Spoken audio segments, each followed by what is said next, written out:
Previously on Sailing Bohemia. This is the leg of the passage that I was most afraid of, and so far so good. It really doesn't seem to be shaping up to be anything too scary. Red sky in the morning. Sailor's warning. Wind is building to 25 knots gust. Boundless is 0.8 of a mile ahead of us. The race is on. Just heard a little inquisitive voice, and look who it is. I just want to know when the healing will stop. That's all I want to know. Stop. I'm quite uncomfortable down here in bed.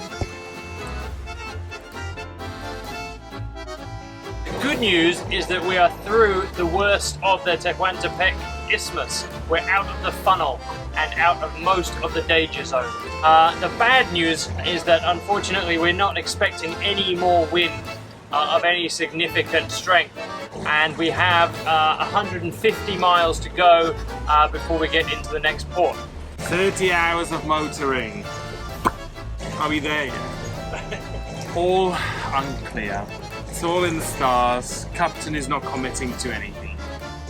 I'm asking what time we will arrive, almost on minute basis, but no answers. For once. That's how I feel today. So me too. Let me tie that knot for you. I'm gonna end it all. I'm gonna finish it. The end of Sailing Bohemia as you know it. Or a new beginning, some would say. Ow!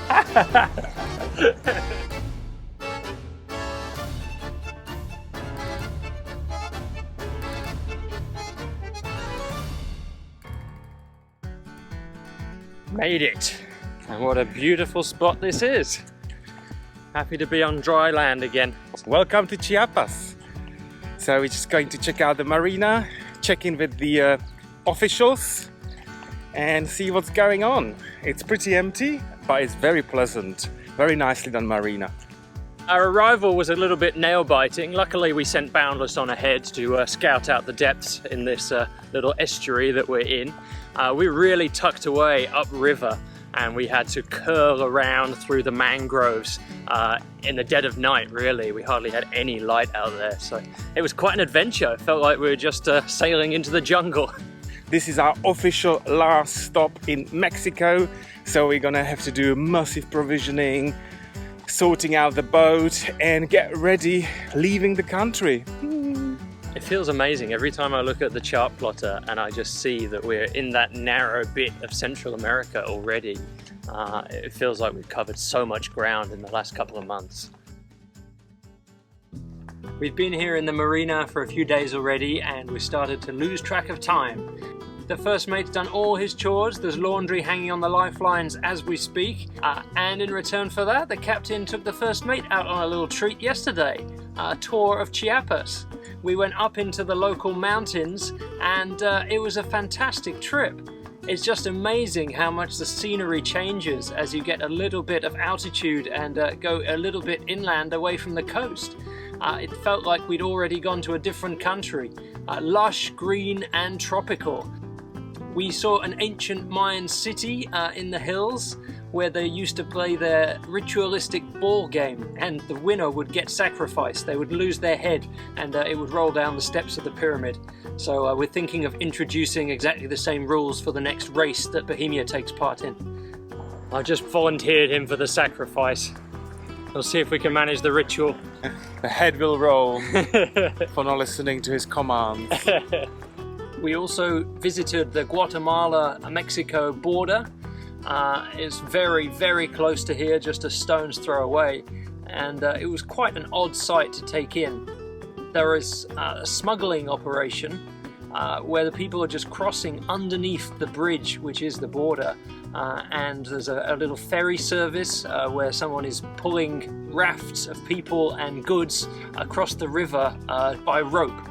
So quite a strange sight in all respects. It was hard to make sense of what was going on, really under the border guards' noses, quite literally just feet from the official border under the bridge.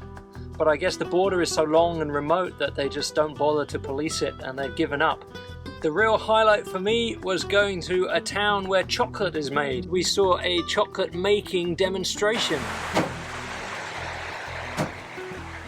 It was really cool seeing how it was made. They went from the raw cacao products, which we tried, and the captain got to try his hand at roasting a few on the fire. One hot chocolate coming right up for the first mate. It's been good today. And one double chocolate chip. I think I got that order right.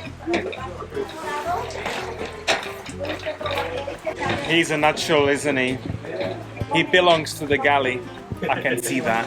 It's not a sight you see very often, is it? Whereas I'm just resting here. I think something's burning. He messed up even the chocolate.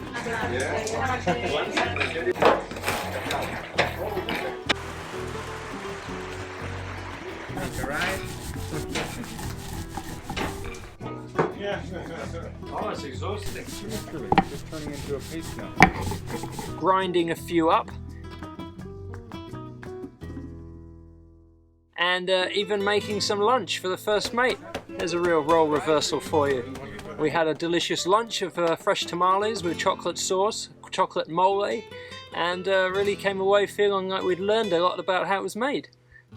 Finally, we ended up in a mountain town called Tuxtla, and there happened to be an annual celebration there, the Virgin of Candelaria. The festival is supposed to bring the people of the town good luck, health and fortune, and they decorate all of the streets with sawdust carpets. It's just beautiful, quite a sight. They took tons of sawdust that was all dyed different colors and made these wonderful tapestry-like carpets just laid out in the streets of the town. It was really fantastic to see. And as a special treat for Bohemia's top dog, the captain also gave him a little reward for good behavior. We bought him a dog bed to keep him comfortable on his night watches. Now this is a life changer. Ta-da! Oh my god. This is amazing. Literally, I don't need to get up to do anything. This is exactly what I was looking for. It's got non-skid bottom, so it holds really well on the teak. It's washable, flea treated, so no need for showers. And urine proof. What else can you wish for? No need to get up during the night watches. What happens in a cockpit stays in a cockpit. We have been really uncomfortable in our cockpit with our chairs, and we're looking for some sort of alternative. We were thinking down the beanbag route, but we just couldn't find any. So when we found the dog beds, we just knew this is it. So let's see how they do. It's super comfortable. Literally, oh, I could fall asleep right now. It's better than the bed down below. The captain might live to regret this purchase. Let's see how long he stays awake on his next night watch, shall we? Why don't you tell the truth? This is mine. Look what's over there. There's nothing there. There's nothing to see. He didn't want to miss out. Alright, fair enough. If you can't beat them, join them. That's what I say. Good night. Oh, that's nice. I'm not sure this one's been flea treated. Maybe it was a return. Just making it soft. I may start chasing my own tail. Oh, amazing. Best purchase ever. Good night. Exciting day today. We're checking out of Mexico. Not only that, but the first mate's washing for a change. Myself, not the boat. You know, got a good scrub. Might be our last fresh water for a while, so best make use of it. And we're checking out with Julian from Boundless. Very exciting, leaving Mexico after 2 years. Hey! What's coming next? Who knows?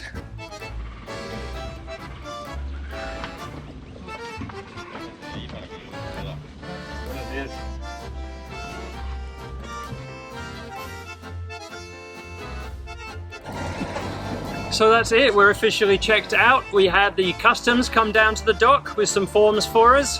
We had the Navy come in with their sniffer dog, very cute sniffer dog, and they didn't find anything, so we're free to leave. I fooled the dogs with smell of bacon, you see. They didn't find my stash. And the customs, they only raised their eyebrows when they saw my storage of beers and wine. They were pretty chilled out about the booze supplies. Just the essentials that we carry. So yeah, as soon as they signed the paperwork and left the boat at the marina, then we had 15 minutes to leave the dock. Very official.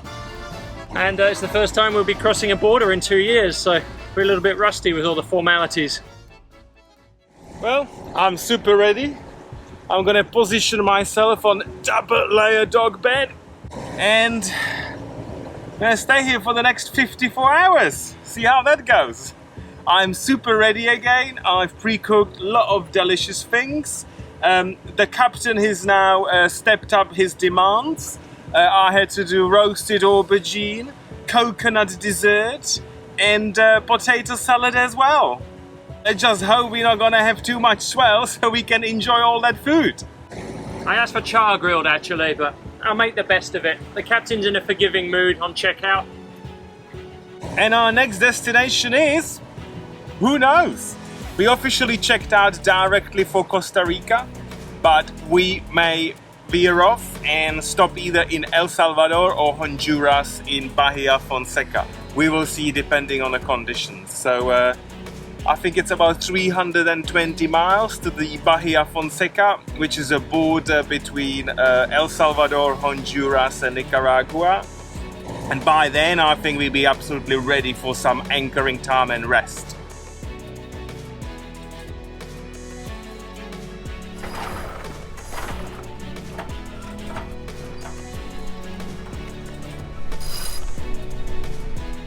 I've already told the boys on Boundless that we're gonna give them the remote control for the autopilot and switch on our AIS for the night shift. Then hit the dog beds. Sleeping all the way through, and if there is any obstacle, they can correct our course. That's our passage plan. Sounds like a good one to me. So if anyone wants to buddy boat with us, it comes with a high price. Small favour, small favour. Basically, you are on watch all the time. We cannot be trusted, we are sleeping.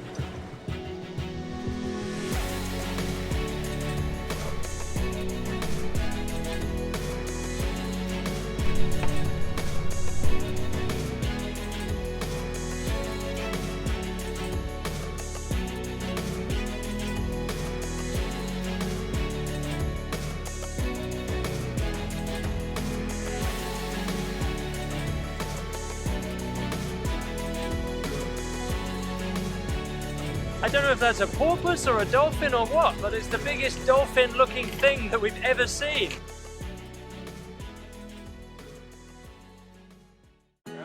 First course of our ocean buffet is about to start. You know, there's no wind, we have about 50 hours ahead of us, so what do? We're gonna eat. I'm gonna sit on my dog bed, I'm gonna eat, and I'm gonna do anything else. Dream come true passage, eh? No longer in Mexico, you know, don't have to work. I don't have international working permit, do I? And it takes a long time to process. The admin is not coping, so the working permit is not going to be issued anytime soon. Damn it, I knew I had to do something before we pushed off from the dock. He's got me on that one. Don't worry, I'll print one right off. Well, if the next 50 hours is going to continue like this, then it's not so bad, is it? It's just a shame that Pedro had to put down his tools in the galley so soon. I know how to keep the captain happy. Hard work is what keeps the captain happy. I'm not sure he has quite grasped that yet. Don't worry, I'll have him back in the galley in moments. Well, goodbye Mexico. It's been such a wonderful home to us for the past few years, and I'm really sad to be leaving, but I'm sure we'll be back one day. We are off to Guatemala right now. We've just crossed into their territorial waters, just nipping the edge of that zone. Don't tell anyone. We're not going to check into Guatemala. We're going to skip straight down past it. So we're just pushing out a little bit offshore to make sure that we're not entering the country illegally. First mate's already checked out. His work permit hasn't come through yet, unfortunately. I can't work illegally, right? Especially since we are in the Guatemalan waters. He's a stickler for the rules, that Pedro, as you know, when it suits him. Don't do any funny business. Once you tell me it's illegal, nah. Can't do it. Rules are rules! So he's going to settle in for the next few days on one of the dog beds, I think. Just wait for it to come through. We're having a bit of a discussion with Boundless about where international waters stop, just in case we nip the edge of Guatemala on our way past. So, luckily, Captain's got his offline Wikipedia copy right on the navigation phone here, so he looked it up, so he can appear smart on the radio. That's what matters. Attention fleet, attention fleet, attention fleet. This is Bohemia. We have now entered the exclusive economic zone of Guatemala, but not their territorial waters. I looked it up. So territorial waters stop exactly 12 miles off the coast. And then you have an exclusive economic zone to 200 nautical miles, and then international waters. But I guess we're allowed to transit the economic zone pretty freely.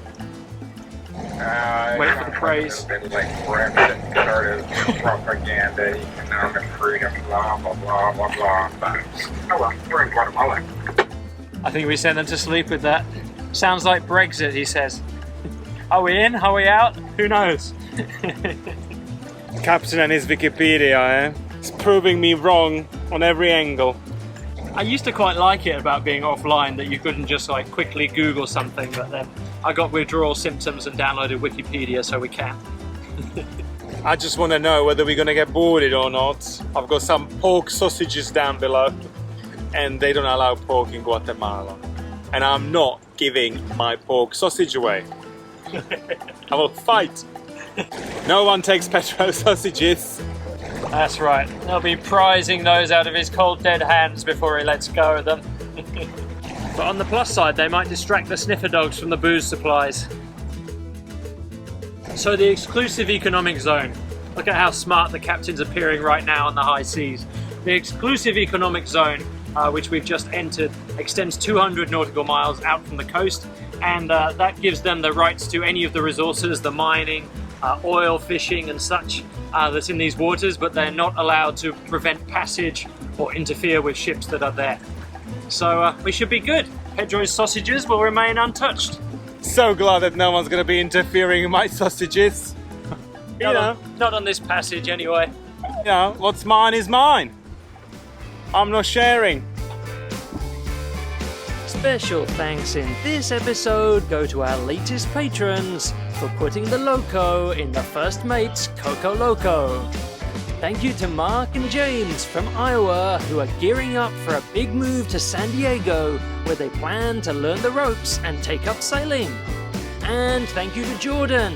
Jordan, I'm sorry we don't know where you're from, but thank you so much, and here's to you all. Woo! Cheers. Cheers. Oh god, that's El Strongo. Got a flamingo in my eye. If you enjoyed this video, then please tell YouTube all about it by subscribing to the channel, commenting, liking, and sharing. See you next time.